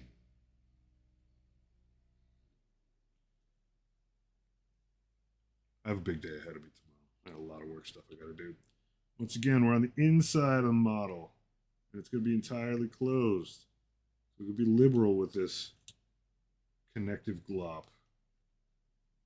It's going to be dark inside. I don't know that I'm going to close the windows up per se, but right now we can spackle the good gosh out of this so that it sets nice and solid.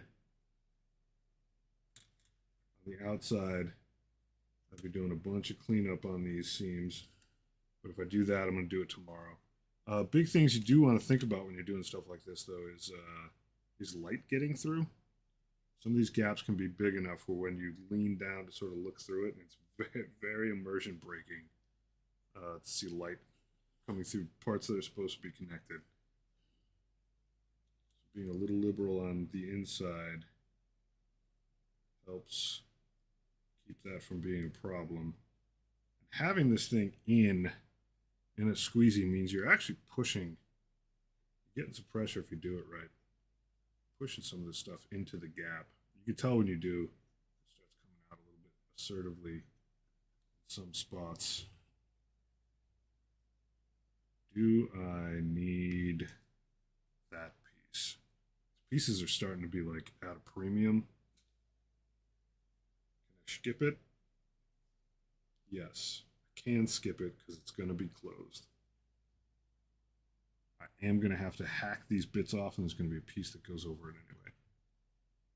So that guy's safe. Sorry, I just had to walk my way through that. Give myself excuses. Make sure I'm doing this the right way.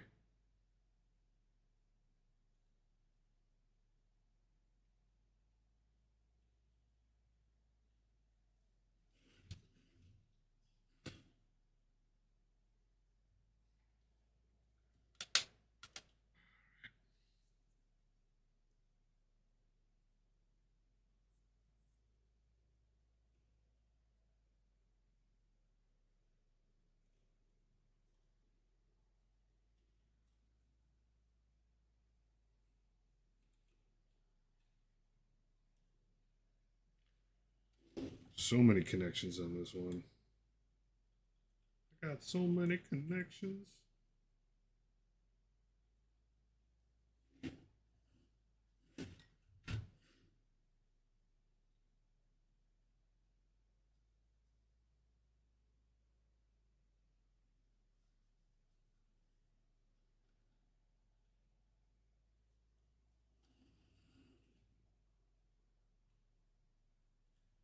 I don't know when I'm going to get out there to be able to prime all this stuff. Obviously, a lot of the construction's got to be more complete, but it'll be a big moment. And there'll be a lot of just like painting these things so much different than painting tiny models. So much different. Like just buckets of everything that you need instead of tiny droplets of it. Like, I'm going to put some wash on this. Like, all right. Hope you have a big bottle of black. You go and need it. Yeah, screw it. Let's put this thing on here. Let's call it a day. Put this thing on like that. Thusly.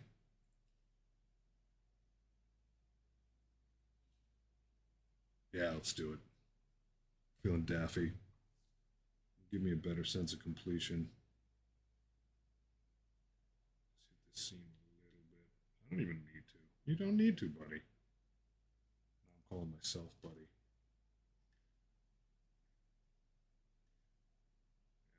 Yeah, let's do it anyway.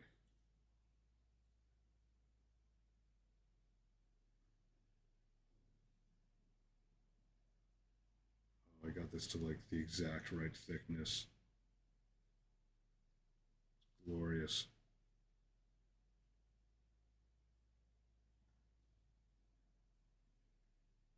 Sprue goo for the win. All right. Na, na, na, na, na. Oh, come on, get in there. I want to do the net, na, na. Maybe not. Maybe not yet. Maybe we don't get the net, na, na, net, net, net, net yet.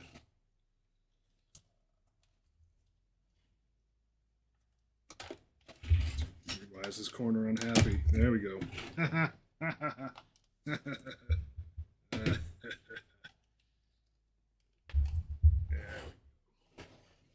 All right. So what I will do eventually, next time, is I'll put a plate over this.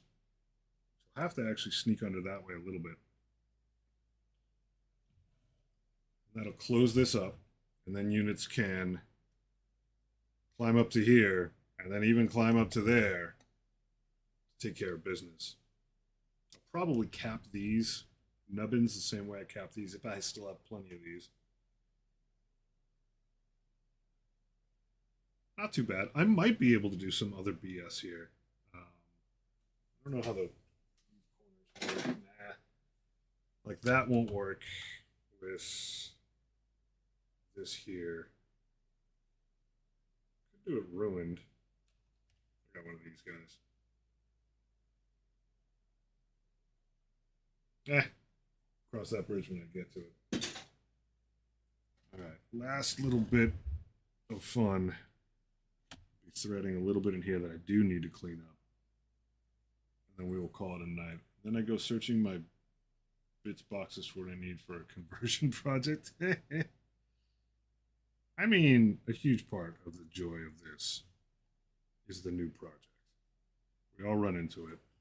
So why we've got piles of opportunity in general is the creative force of doing a new thing. Very enticing in a good way. I don't think anyone has to finish anything. I love finishing stuff personally, but like I think some degree of perpetual projects is good for the soul.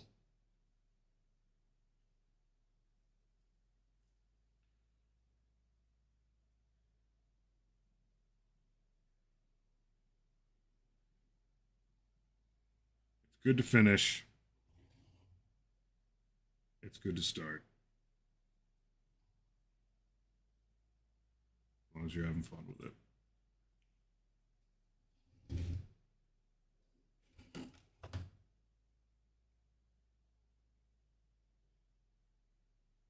I will say this. I did need like a real quick palette cleanser from small models. And I'm very pleased that I just had piles of these bits lying around just waiting to get used. This is as palette cleansers go. This is pretty effective and needed. Like this is building with purpose. I got a crusade coming. Got to have good terrain for it.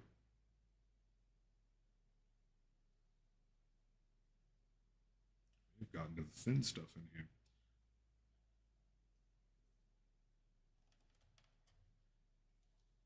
All right, clear some of these gaps a wee bit while we're hanging.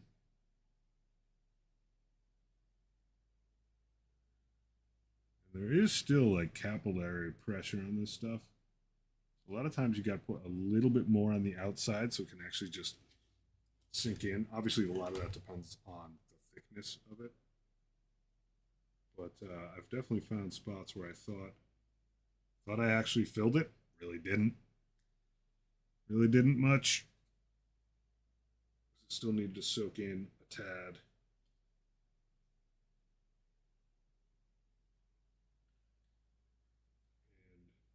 And I will super thin out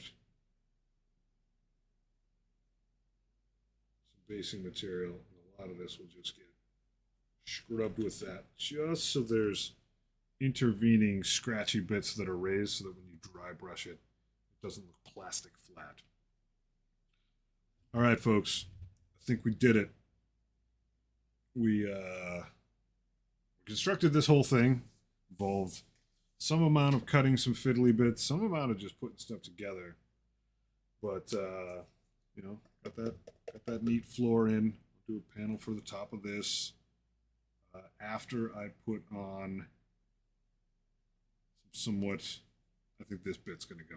But after I put on corners on that, we'll see. I got some like castle-y looking corners too. But we got another piece of terrain. Finally, another closed up one with some vantage point for people to snipe out of or fly into. I'm psyched. I feel good. Much to everybody's chagrin, we're not rating out because I'm actually on YouTube simultaneously right now, and I don't want to cut footage from anywhere. So once again, I leave you all on the side of the road like the unthankful children you are. But I love you all dearly. It's a good session. We will check you again sometime soon. Have a great night, folks.